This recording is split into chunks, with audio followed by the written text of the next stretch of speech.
हरि सेवा 16 बरस, गुरु सेवा फल जाय। तो भी नाही बराबरी, वेदन कियो विचार। माता से हरि 100 गुना, उनसे 100 गुरुदेव। प्यार करे अवगुण हरि, चरण दास सुखदेव। हाथ जोड़ हाथ जोड़ कर करूं, हाथ जोड़ कर अर्ज करूं, धर चरणन में शीश। ज्ञान भक्ति मोह दीजिए, कृपा सिंधु जगदीश। नाम तुम्हारो है प्रभु, सब मंगल को मूल। ज्ञान नेत्रता से खुले, सकल होए भरपूर। चित्त शुद्ध कर दीजिए, चंचलता मिट जाए। निज अपने प्रभु रूप में, लीजे मोह मिलाए। निज अपने प्रभु रूप में, लीजे मोह मिलाए। राधे राधे। जय श्री कृष्णा। राम राम। कैसे हैं आप लोग? ओ, सब बच्चे भी बैठे हुए हैं ना, इसलिए गुड आफ्टरनून भी बोलना है। मैं वल्लभी राजराजेश्वरी 40 और लायंस क्लब और कालानी फाउंडेशन का शुक्रिया या धन्यवाद कहना चाहूंगी, जिन्होंने मुझे इस लॉकडाउन के समय जूम के माध्यम से बहुत सारे लोगों से जुड़ने का मौका दिया और श्रीमद् भागवत को कहने का मौका दिया। समय बहुत कम है, फिर भी कई बार ऐसा लगता है कि हम बहुत कुछ कम समय में भी पा सकते हैं। ये आज आपको ये चीज सीखनी है कि हम कम समय में भी बहुत कुछ पा सकते हैं। आइए हम सब मिलकर इस भागवत गान में प्रवेश करते हैं। पर संत लोग या विद्वान लोग ऐसा कहते हैं कि वक्ता श्रोता में एक आत्मिक अटैचमेंट होना चाहिए, यानी कि आप और हम शरीर से नहीं आत्मा से जुड़े तो ज्यादा अच्छा लगेगा। क्या इरादा है आपका? तो आइए। साथी हाथ बढ़ाना, साथी हाथ बढ़ाना, देख अकेला थक जाएगा, मिलकर बोझ उठाना। साथी हाथ बढ़ाना, साथी हाथ बढ़ाना। आज पूरा विश्व एक ऐसी आपदा या समस्या या बीमारी से जूझ रहा है जो बहुत गंभीर है, ऐसा सब कहते हैं। परंतु हमारा मानना है कि कोई भी आपदा, कोई भी समस्या, कोई भी चुनौती इतनी बड़ी नहीं हो सकती कि जिसको मानव सॉल्व ना कर सके या उसकी समाधान ना कर सके। सत्य कहूं तो ईश्वर ने मनुष्य को इतनी योग्यता, इतनी शक्ति दी है, इतनी सतर्कता और जिज्ञासा दी है कि मानव सब कुछ कर सकता है। प्रसन्नता पूर्वक अगर इंसान प्रसन्न रहता है तो वो हर मुश्किल को आसानी से पार कर सकता है। लेकिन हमने क्या किया? ईश्वर द्वारा दी हुई शक्तियों का हमने दुरुपयोग किया, तभी लगता है ऐसा समय आया है। और इसी समय से हमें जूझने के लिए हम भागवत में प्रवेश करेंगे। पर भागवत जो है भगवान श्री कृष्ण का स्वरूप है, तो भगवान के नजदीक जाने के लिए हम लोगों को नाम संकीर्तन का सहारा लेना पड़ेगा।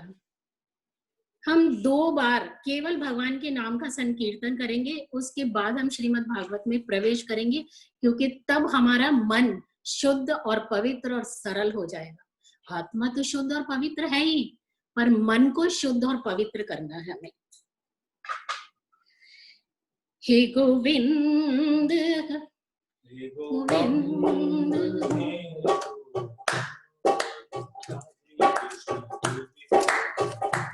हे गोविंद राधे कृष्ण गोविंद गोविंद, हे गोविंद राधे कृष्ण गोविंद कृष्ण गोविंद गोविंद कृष्ण गोविंद गोविंद कृष्ण गोविंद कृष्ण गोविंद गोविंद, हे गोपाल राधे कृष्ण गोविंद गोविंद, हे गोपाल राधे कृष्ण गोविंद गोविंद। और इस कोरोना रूपी बीमारी से हम कैसे बचें? आप सोच रहे होंगे कि भागवत के माध्यम से इस समस्या का समाधान कैसे हो सकता है। तो सुनिए, श्रीमद् भागवत वेद व्यास जी द्वारा रचित है और गाया परमहंस श्री सुखदेव जी भगवान ने। मैं ध्यान चाहूंगी कि इतना सा आपको जरूर से याद रहना चाहिए कि ये वेद व्यास भगवान के द्वारा रचित है, सुखदेव भगवान के द्वारा गाया गया है और सुना पांडव वंशी राजा परीक्षित ने। और क्यों सुना उन्होंने?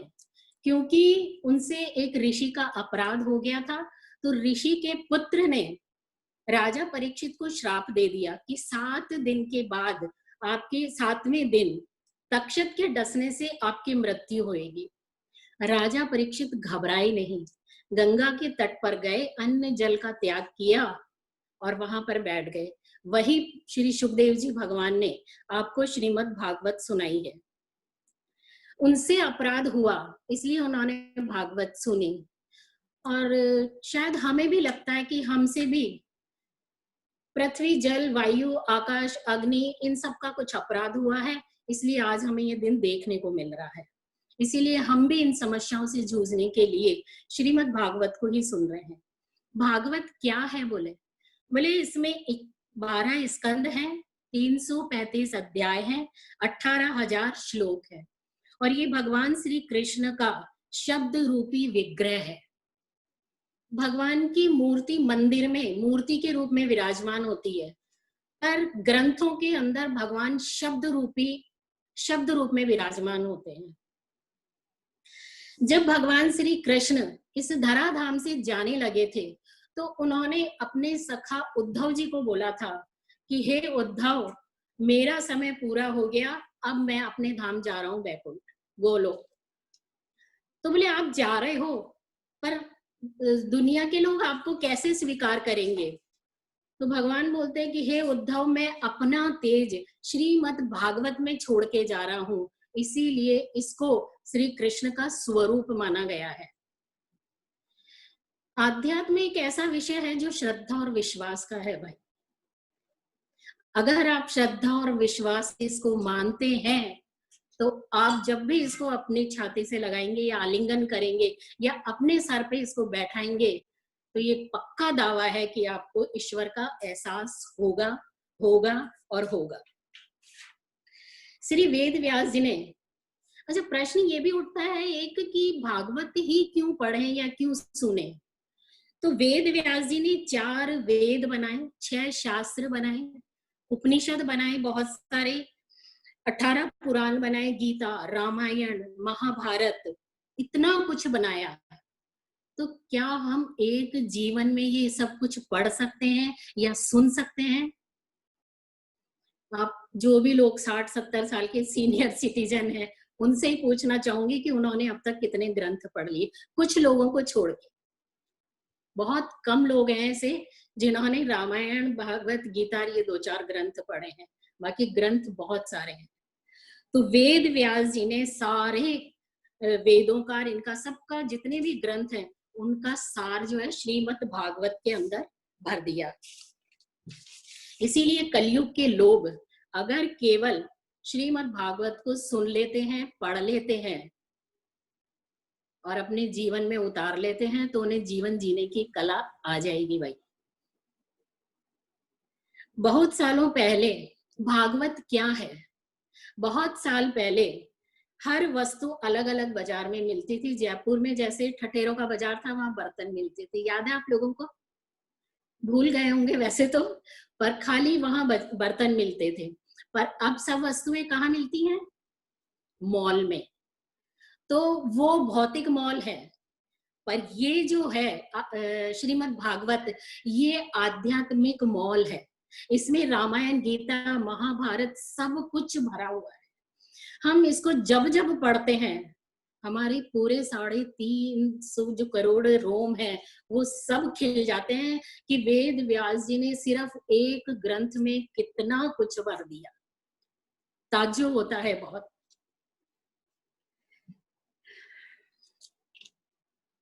गीता हमें कर्म करना सिखाती है, रामायण जीना सिखाती है, महाभारत संघर्ष में कैसे जिया जाए ये सिखाती है।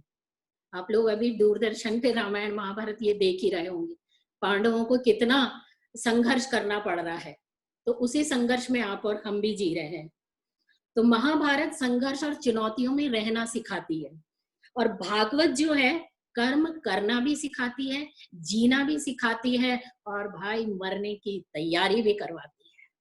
अब आप बोलोगे मरने की क्या तैयारी करनी है, पर करनी होती है मरने की तैयारी। जब हम बाहर कहीं जाते हैं घूमने फिरने के लिए, तो 2 दिन के लिए हम कितनी तैयारी करते हैं। तो भगवान ने हमें 70, 60, 70, 80, 90 साल दिए हैं। जब उसके पास जाएंगे वो पूछेगा कि तुमको मैंने इतने साल दिए, क्या है उसका हिसाब किताब, तो पूछेगा ना भगवान। हाँ, तो इसीलिए हमें श्रीमद् भागवत पढ़नी है। 7 दिन का भागवत का बताया, तो बोले 7 दिन क्यों? तो पहला कारण, राजा परीक्षित के पास 7 दिन थे।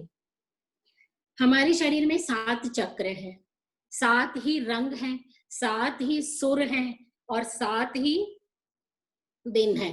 मंडे से संडे तक हमारे पास 7 ही दिन है। तो इन 7 दिनों में ही हमें जन्म भी लेना है, और इन 7 दिनों में ही हमें मरना भी है। और कोई दिन आएगा हमारे पास? नहीं ना, केवल ये 7 ही दिन है हमारे पास, और हमें इन्हीं में जीना और इसी में मरना है। इसलिए 7 दिन की, और 7 दिन से ज्यादा हम सुन भी नहीं सकते हैं, क्योंकि इतना कलयुग के जीव के पास समय नहीं। राधे राधे। राधे राधे।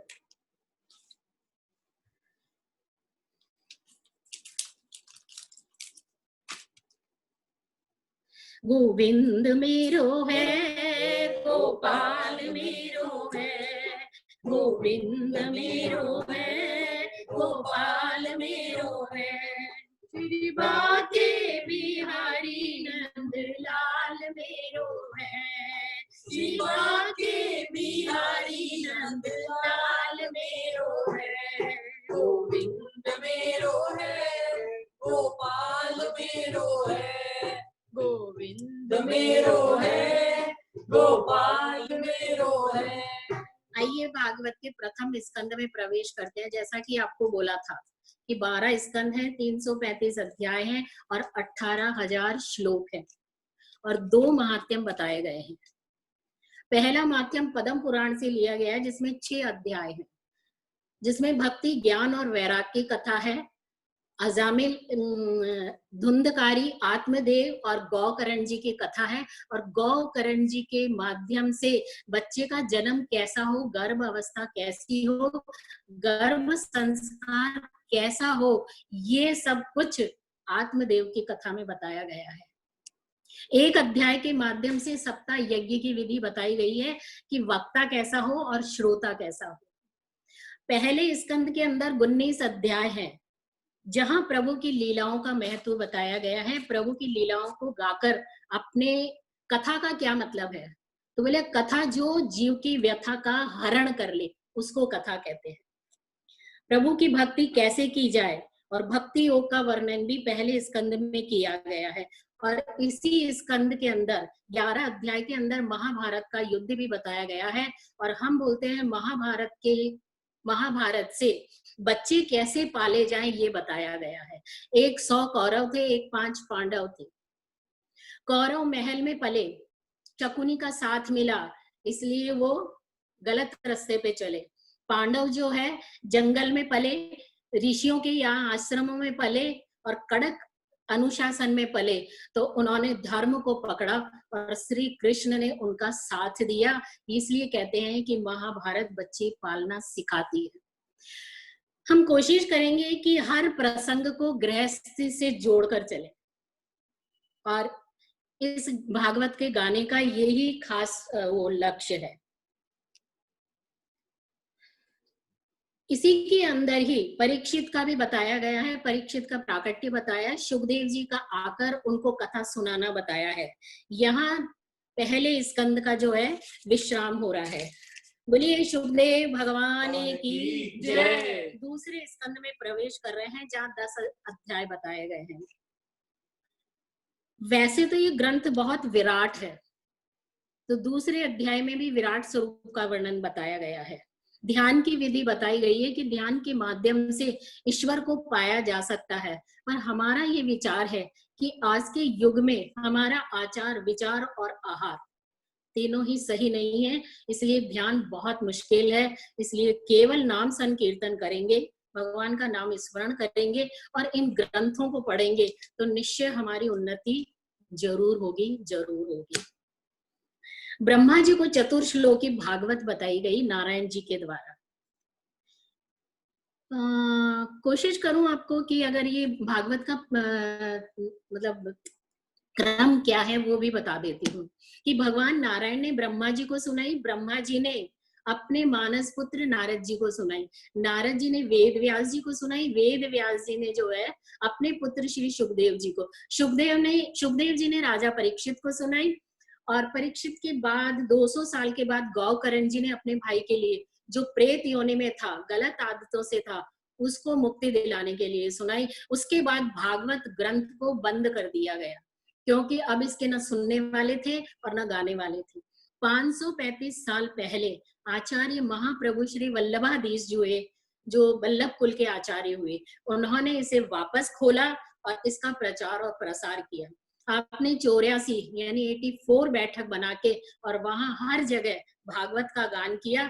उसके बाद भागवत की परंपरा निरंतर चल रही है और 40-50 साल से तो आप देख रहे हैं कि हर गली, हर मंदिर, हर तीर्थ और हर जगह भागवत का गान हो रहा है। बोलिए भागवत भगवान की जय।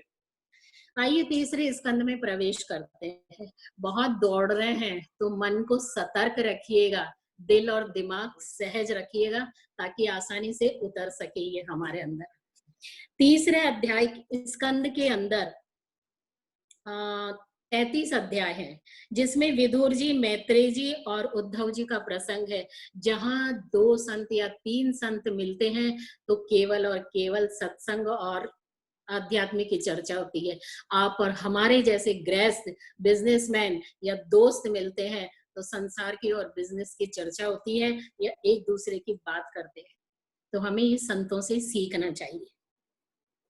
इसी में सृष्टि का वर्णन भी बताया गया। ब्रह्मा जी के माध्यम से सतरूपा महारानी का प्रकट हुआ और मनु महाराज का हुआ। आपने कभी सोचा कि हम मानव क्यों कहलाए? हाँ, क्योंकि भक्त का पहला लक्षण है जिज्ञासा। जब तक धर्म के प्रति या किसी भी वस्तु को जानने की जिज्ञासा नहीं होगी तो हम कैसे किसी से कोई प्रश्न पूछ सकेंगे। तो मनु महाराज की संतान होने की वजह से हम मानव कहलाए। मनु महाराज के 2 पुत्र प्रियव्रत और उत्तानपाद हुए और 3 कन्याएं हुई। पहले 3 कन्याएं हुई, उसके बाद 2 पुत्र हुए। इस संसार में गृहस्थ जो है, 2 गृहस्थ बहुत उच्च बताए गए। एक तो भगवान शंकर का और सती का गृहस्थ, और दूसरा जो है करदम जी और देवहूति का। देवहूति मनु महाराज की कन्या थी।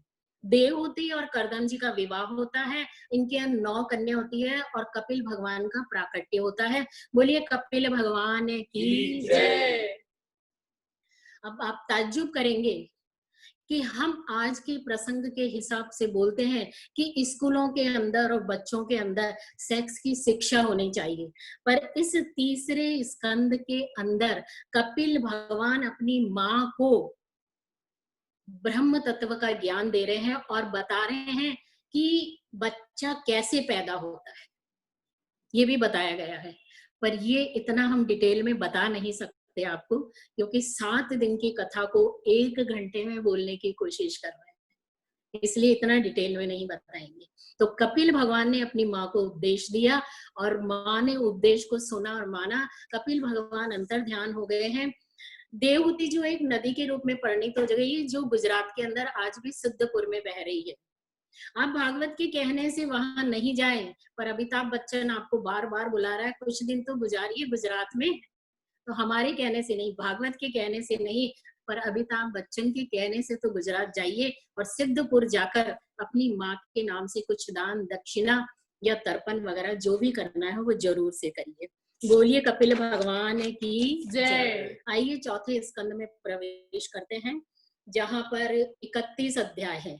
सती और शिव का विवाह बताया गया है और दक्ष के यज्ञ बताया गया है। इसके बाद आता है भक्त ध्रुव की कथा। यहाँ कथा भागवत ये बताती है कि बच्चों को बाल अवस्था से ही भक्ति करनी चाहिए। बचपन कैसा होना चाहिए ध्रुव के माध्यम से बताया। 6 साल या 5 साल के बच्चे ने भगवान का दर्शन कर लिया। आप बताइए, बोले कृपा कैसे होती है? तो बोले ध्रुव जी के गाल पर केवल भगवान ने शंख छुआया और सारे पुराणों का ज्ञान उनको हो गया। आप देखिए, ये होती है भगवान की कृपा। इन्हीं के वंश में राजा पृथु के बारे में भी बताया है। राजा पृथु जो है, इन्होंने ही पहले पृथ्वी एक थी, पर इन्होंने गांव और शहर बसाए और प्रजा के लिए बहुत कुछ किया।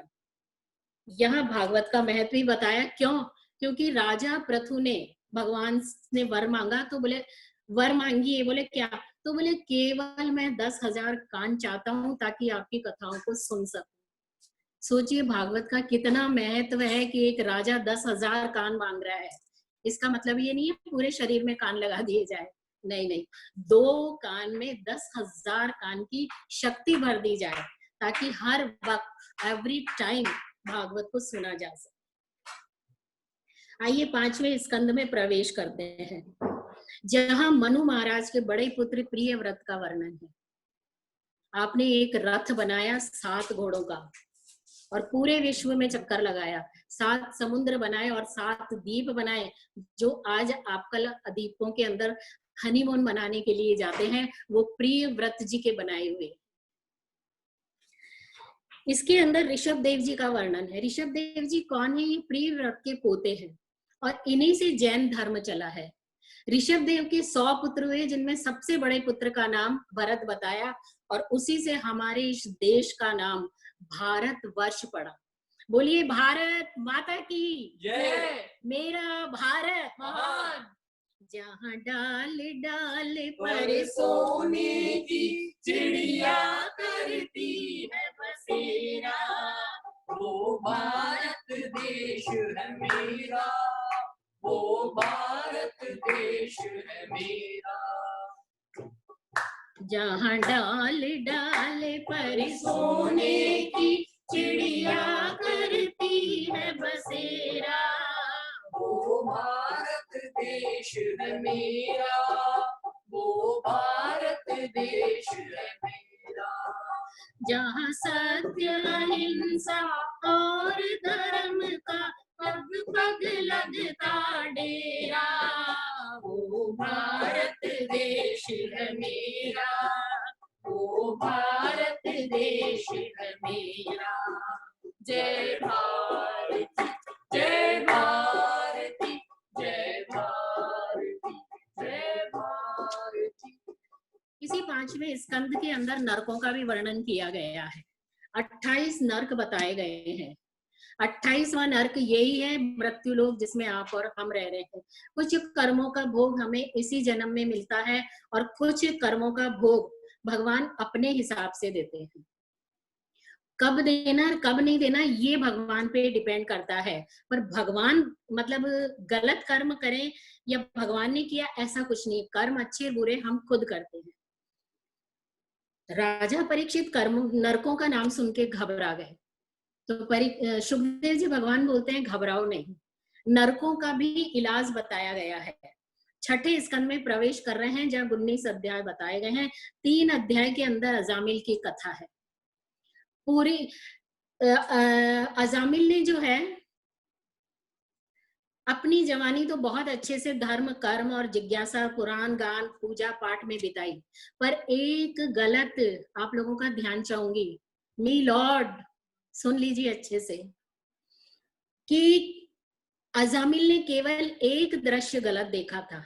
आप और हम बंद कमरे में 500 चैनल देख रहे हैं, तो हमारे मन की कैसी हालत होगी सोचिए जरा।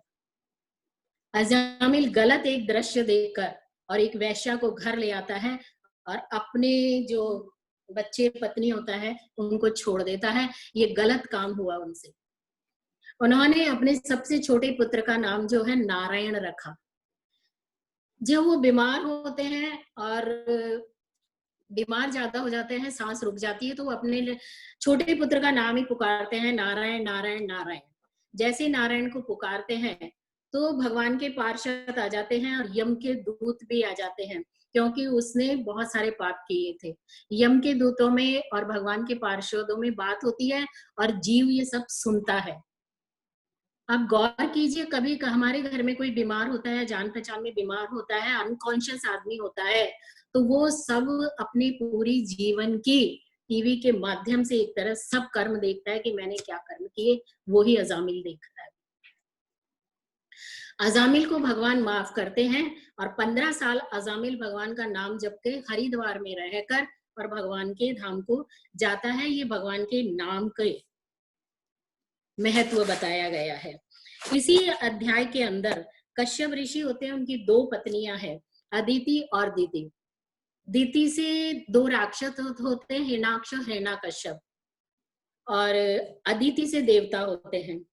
दीति की जो 2 पुत्र हैं हिरणाक्ष और हिरण्यकश्यप, हिरणाक्ष का वध भगवान बारह अवतार में करते हैं, पृथ्वी को लाते हैं जब, और हिरण्यकश्यप का वध जो है 7वें स्कंद में प्रहलाद की कथा के माध्यम से करते हैं। 7वें अध्याय के अंदर स्कंद के अंदर जो है 15 अध्याय है, और ये अध्याय जो है बच्चों को बहुत पसंद आता है, क्योंकि इसके अंदर भक्त शिरोमणि प्रहलाद की चर्चा है। राजा कैसा होना चाहिए प्रहलाद जी ने बताया। इसीलिए हम कई बार भागवत में जब भागवत का गान करते हैं तो बोल देते हैं कि पहले भागवत लोकसभा और विधानसभा में सुनानी चाहिए, ताकि नेताओं को मालूम होए कि राज कैसे किया जाए। भक्त प्रहलाद ने मानव धर्म बताया, स्त्री धर्म बताया, 4 आश्रम बताए, ब्रह्मचारी, गृहस्थाश्रम, वानप्रस्थ और संन्यास आश्रम।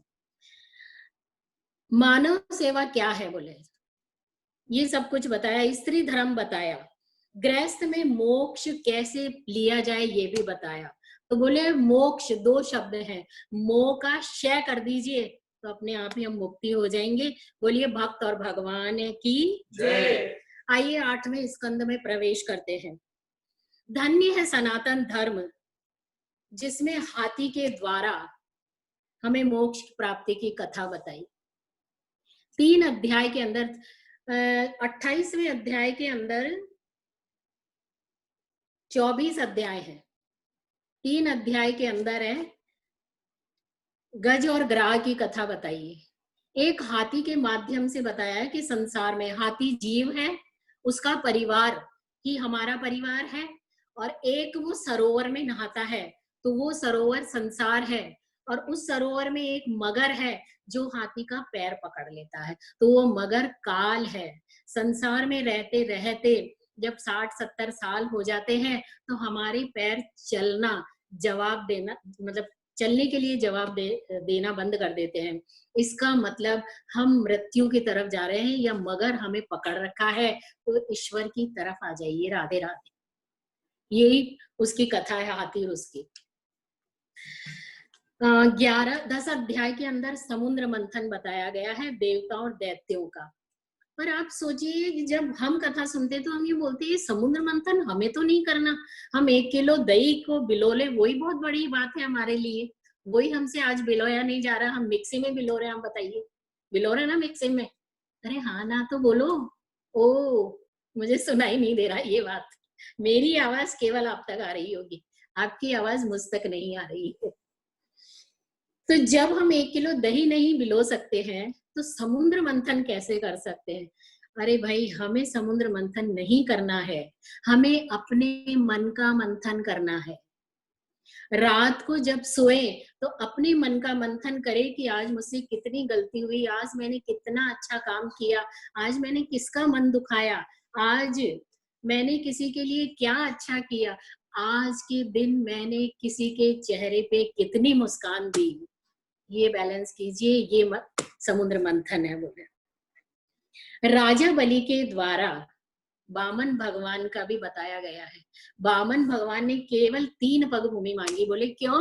भगवान बोलते हैं तन मन और धन केवल 3 मुझे दे दो, मैं तुम्हारा हो जाऊंगा, तुम मेरे और मैं तुम्हारा, ये 3 बताए गए हैं।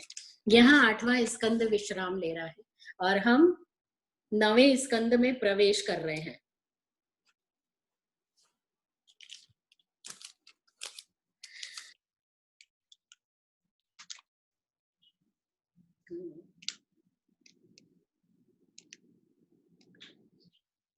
श्री वल्लभ विठ्ठल गिरधारी, श्री जमुना जी की बलिहारी, श्री वल्लभ। आप जहाँ भी बैठे हैं वही गाइएगा।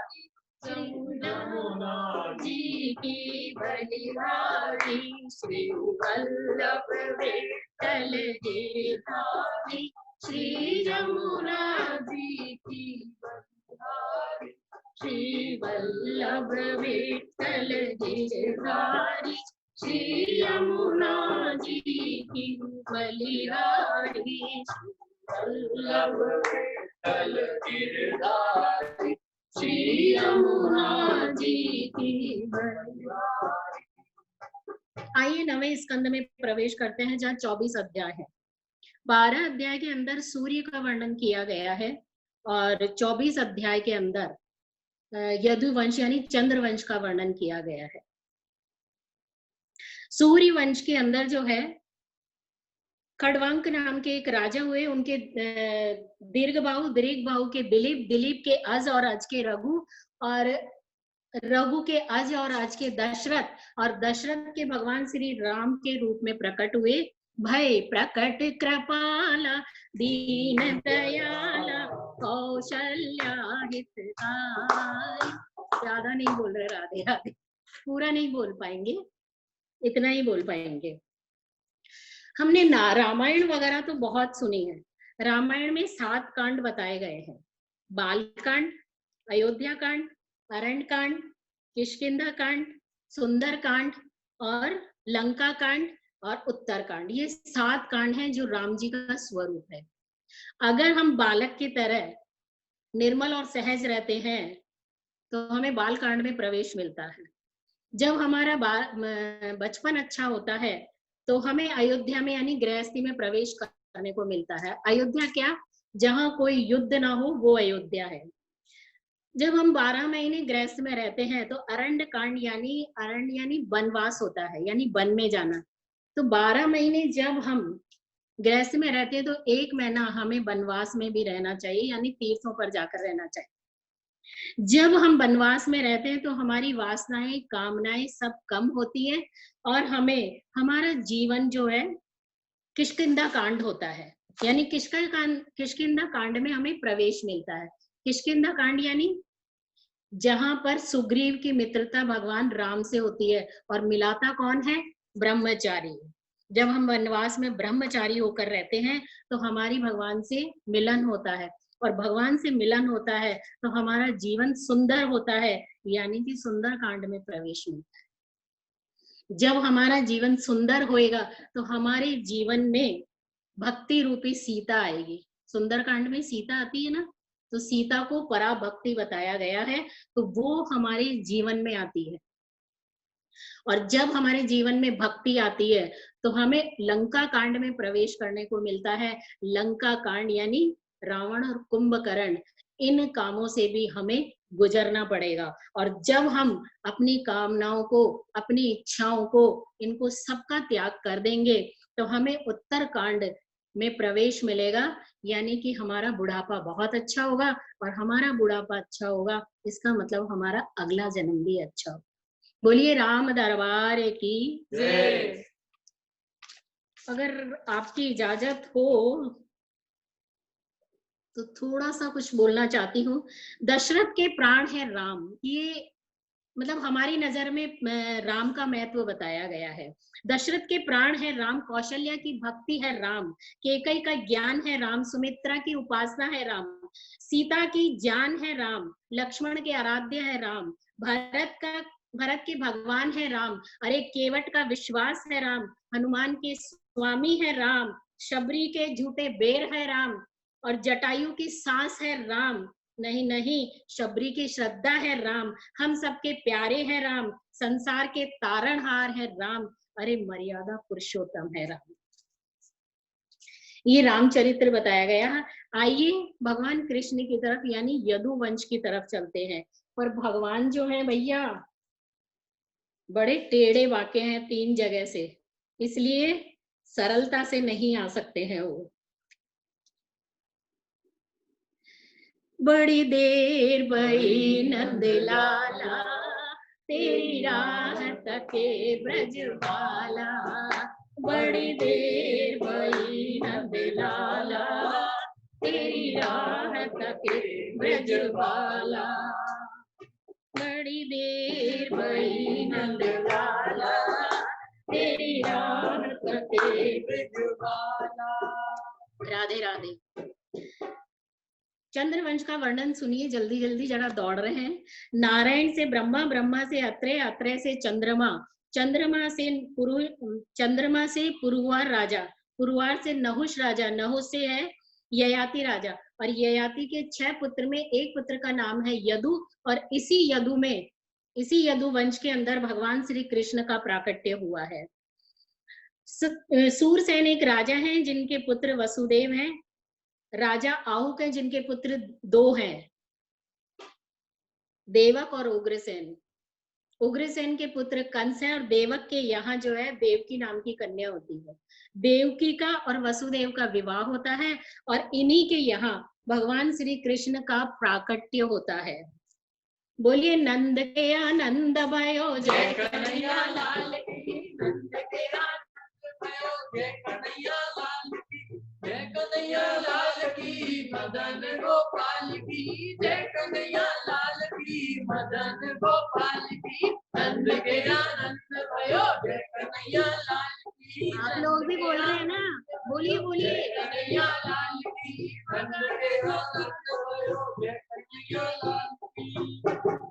बोलिए बाल कृष्ण लाल की जय, राधा के प्यारे की जय, मेरे प्यारे की जय, आपके प्यारे की जय, यशोदा के दुलारे की जय, काले कलूटे की जय, जय जय श्री राधे।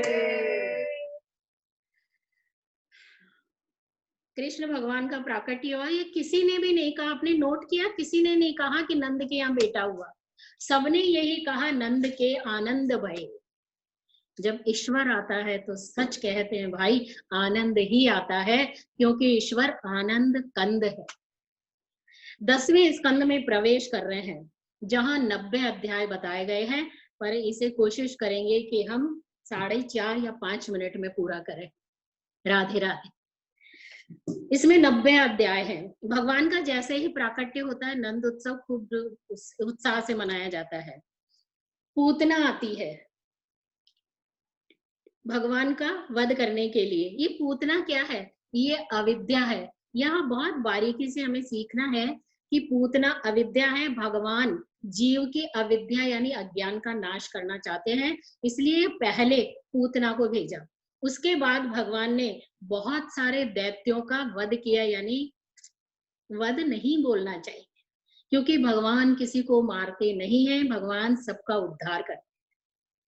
तो भगवान ने कई दैत्यों का उद्धार किया, सक्टासुर, भौमासुर, वतासुर, केशी, लंबासुर, ये कई ऐसे दैत्यों का भगवान ने उद्धार किया और इन सब के पूर्व जन्म थे, इन्होंने इनका उद्धार भगवान के माध्यम से हुआ। ये दैत्य क्या है? ये आपके और हमारे ही अवगुण है। काम, क्रोध, लोभ, मोह, अहंकार, राग, द्वेष, निंदा, चुगली, ये सब दैत्य हैं। इन सबको आपको हमें ही मारना है। कैसे मारेंगे? 3 आदतें बताइए। सत्य, रज, तम और ये ऐसे 3 गुण बताए गए हैं। तो अगर हम सात्विक भोजन करते हैं, सात्विक विचार करते हैं, तो हम इन सबको पा सकते हैं। इंद्र का दमन किया भगवान ने, इंद्र के मान का मर्दन किया, कालिया दमन किया। भगवान कृष्ण ने देखिए आकाश में तृणावतार को मारा, जल गंगा जमुना के जल को शुद्ध किया, गोवर्धन पूजा करे भाई, और ब्रह्मा जी का भी वो मान मर्दन किया, मोह दूर किया, अपने माता पिता को जेल से छुड़ाया, कंस का उद्धार किया, रास लीला की और माँ बाप से क्षमा भी मांगी। एक बात यहाँ निवेदन करना चाहेंगे हम बच्चों से कि भगवान होते हुए भी अपने माँ बाप से क्षमा मांग रहे हैं, देवकी और वसुदेव से। क्यों? बोले आप हमारे कारण जेल में बंद रहे और हम अपने जान बचाने के लिए, ऐसे ही गृहस्थी में रहते हुए हमसे भी माँ बाप की कई गलतियां हो जाती है। तो जब विचार आए कि हमसे गलती हो गई तो फौरन क्षमा मांग लीजिएगा माँ बाप से। माँ बाप ऐसे देवता हैं जो सामने दिख रहे हैं आपको। वो ऊपर वाला भगवान तो आए या ना आए, पर ये यहाँ जो धरती के माँ बाप हैं वो जरूर आपकी रक्षा करेंगे और आपकी बात मानेंगे। राधे राधे। और उनके आशीर्वाद से हम बहुत कुछ पा सकते हैं। भगवान ने जो है संदीपनी गुरु के यहाँ भी गए और आपने 64 दिन में 64 विद्या, भगवान होते हुए आप देखिए गुरुकुल में पढ़ने जा रहे हैं। भगवान के बड़े भाई का नाम बलराम जी था, वो भी 24 अवतार में एक अवतार बताया गया है। लीलाएं बहुत है, पर एक लीला का वर्णन हर जगह बहुत किया जाता है, वो माखन चोरी है। भगवान माखन भी चुराते हैं और उनका नाम हुआ माखन चोर। बोलिए माखन चोर की जय। एक बार यशोदा ने पूछा था माखन चोरी क्यों करते हो लाला? तो बोले भैया मैया एक बात बता, तू किसकी? बोले लाला तेरी। बोले बाबा किसके? बोले मैया मैया बोलती है लाला तेरे। बोले ये गाय गैया किसकी? बोले लाला तेरी। तो और बोले ये गोकुल किसका? बोले लाला तेरा। तो बोले दाऊ किसका? बोले लाला तेरा। तो भैया जब सब मेरा ही है तो माखन भी मेरा ही है, फिर मैं चोर कहाँ से हो गया? बोले। और माखन का मतलब है नवनीत। भगवान मन को चुराते हैं, केवल किसी वस्तु का चोरी नहीं करते भगवान। भगवान ने 16,108 विवाह किए। आज हम भी कहते थे कि हम भी 2-4 से इश्क तो लड़ाएं, पर संत कहते हैं बेटा एक से तो पाला पार पर ले। एक में ही हाथ जोड़ते हैं कि अरे भैया पत्नी चारों धाम है वो तो राधे राधे। मित्र सुदामा का भी वर्णन है। कथा भागवत की मित्रता के बारे में भी बहुत कुछ करती है। जो चुपचाप दे वो ईश्वर है, और जो बताकर और छपा कर दे वो जीव है। इसलिए मित्रता की भी बहुत वैल्यू बताई गई है। शिशुपाल का वध भी बताया है। पांडवों के माध्यम से पृथ्वी का भार उठाया गया है। इस स्कंद की बहुत खास बात है कि भगवान जब अपने धाम जाने लगे तो उद्धव जी को कह के जाते हैं कि हे उद्धव, मैं तुम्हें 30 भागवत धर्म बता रहा हूं, तुम इनको याद रखना और जहां जहां भागवत हो वहां वहां तुम अपने पार्षदों के साथ जरूर जाना। तो जहां भी भागवत सात्विक भाव से होती है, वक्ता और श्रोता अच्छा होता है, सात्विक होता है, वहां आज भी उद्धव जी अपने परिकर के साथ चिटुराते हैं, हमने महसूस किया। राधे। तो जब भी आप भागवत सुने बहुत श्रद्धा और विश्वास से सुने। कहने वाला कौन है इस बात पे विचार मत कीजिए, सिर्फ इतना समझिए कि वो जो कह रहा है वो हमारे इष्ट और हमारे भगवान के बारे में बोल रहा है, इसलिए आपकी उसमें श्रद्धा होनी चाहिए।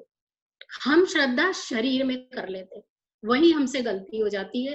हाथ छोड़ के निवेदन है, ये गलती मत करिएगा। और यही हम गुरु के लिए भी बोलेंगे। आप गुरु का शरीर मत देखिए, उस गुरु में जो गुरु तत्व है उसके प्रति श्रद्धा और विश्वास रखिए, आपकी नैया बहुत अच्छे से पार हो जाएगी। राधे राधे। 10वां स्कंद बहुत है, उसको बहुत इतनी जल्दी कहना बहुत मुश्किल है भाई। हम तो सिर्फ इतनी सी बात बोलेंगे कि जहां है वहां विजय है। आइए कुछ थोड़ा सा कीमती बता देते हैं जो आज जो एटमॉस्फेयर चल रहा है। वैसे 11वां स्कंद है जिसमें 30 धर्म बताए हैं। क्षमा है, पवित्रता है, ग्रंथों का अध्ययन है, माता पिता की सेवा है, हर किसी का ध्यान रखना है, स्वाध्याय करना है, तीर्थ यात्राएं करना है। बहुत सी ऐसी चीजें बताई हैं जो हम सब बहुत आराम से कर सकते हैं। अपने जीवन को कीमती कैसे बनाए ये सुन लीजिए। सुबह जल्दी उठे, रात को जल्दी सोए, उगते सूरज को सूर्य जल चढ़ाई मतलब वो जल चढ़ाइए, बहते पानी को देखिए, पत्तों पर पड़ी हुई ओस को देखिए, बूंदों को गौर से देख लिए, उड़ती हुई तितली को देखिए, दो पक्षियों की आपस में चोंच मिलाने को देखिए, नंगे पैर चलिए। हर वक्त चप्पल पहनकर भी नहीं चलना चाहिए। एक निवेदन करना चाहूंगी लास्ट में चलते चलते भाई, मई 2002 से दिसंबर 2000 तक आप अपनी आत्मिक ताकत को बढ़ाइए, शारीरिक ताकत को बढ़ाइए, तो ही हम जनवरी 2021 में बहुत ऊंचाइयों पर पहुंच सकते हैं। और उसके लिए शरीर की ताकत बढ़ानी है आपको। गिलोय, दाना मेथी, तुलसी का पत्ता, लौंग, काली मिर्च, ये सब का काढ़ा वगैरह आप आराम से पी सकते हैं। हल्दी का दूध बच्चों को पिलाइए और आप भी पीजिए, पर हिसाब से। गर्मी का टाइम है तो हिसाब आप देख लीजिए। ज्ञान सबके पास ओवरफ्लो हो रहा है, समझ होनी चाहिए। राधे राधे। हाँ, ये जरूर भागवत की तरफ से आपसे वादा करती हूँ कि अगर आपके अंदर की ताकत और शारीरिक ताकत अच्छी रही तो जनवरी 2021 में इतनी भौतिक उन्नति हर जीव को मिलेगी कि वो ईश्वर को सारा दिन भर धन्यवाद देता रहेगा, क्योंकि हमने बहुत सालों से ईश्वर को धन्यवाद ही नहीं दिया। ये दृढ़ विश्वास रखिए, भगवान में केवल श्रद्धा और विश्वास होना चाहिए। राधे राधे। भागवत क्या है एक बार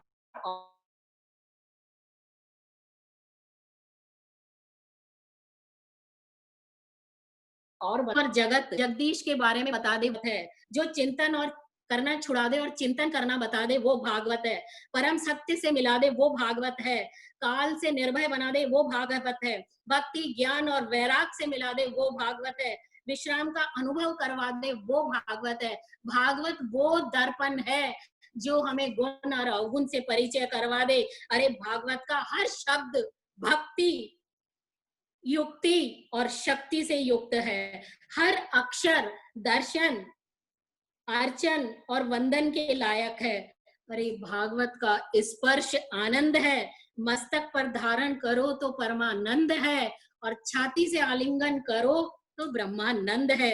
बोलिए भागवत भगवान की जय। हरिओम। हरिओम। आइए एक सेकेंड। हरिओम। ओम नमो नारायण। हरिओम नमो नारायण। नारायण हरि हरि श्रीमन नारायण हरि तेरी लीला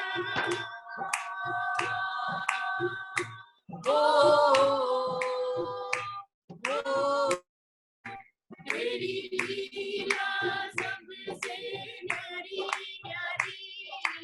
हरि हरि श्रीमन नारायण नारायण हरि हरि हरि ओम नमो नारायण।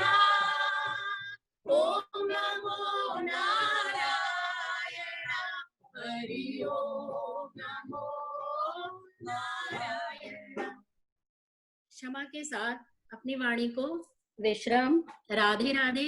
राधे राधे। राधे राधे। जय श्री कृष्ण। आज हमें श्रीमती राजश्री जी चितलांगिया, जिन्हें हम सब वल्लभी राजेश्वरी मोशीराम के नाम से जानते हैं, आपके श्रीमुख से श्रीमद् भागवत कथा रूपी अमृत का रसस्वादन करने का अवसर मिला। यूं तो आपकी कृपा हम जयपुर वासियों पर बरसती ही रहती है और प्रत्यक्ष रूप से हमें आपको सुनने का अवसर मिलता ही रहता है, लेकिन आज हम आपसे डिजिटली भागवत को सुनने का हमें अवसर मिला। निश्चित रूप से पूरा स्कंद सुपरफास्ट स्पीड से चला, फिर भी आपने कुछ महत्वपूर्ण प्रसंगों पर विहंगम दृष्टि डाली और कुछ मौके पर तो आपने हमें भावुक कर दिया। आपके उद्बोधन से हम सभी के जीवन को नई उमंग, उत्साह, प्रेरणा और आत्मविश्वास से भरने का अवसर मिला। आपका बहुत बहुत धन्यवाद।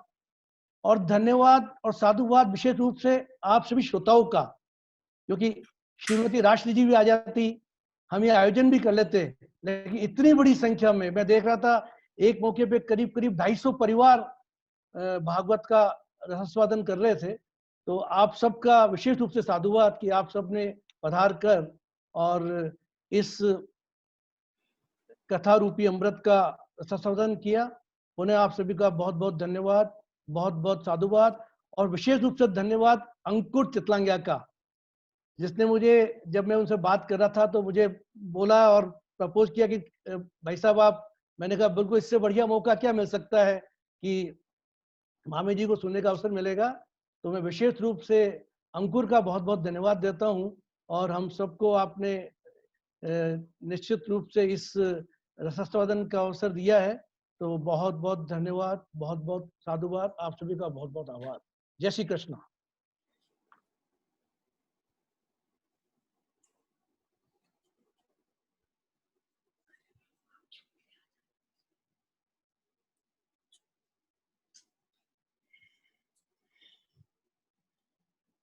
गोपाल जी।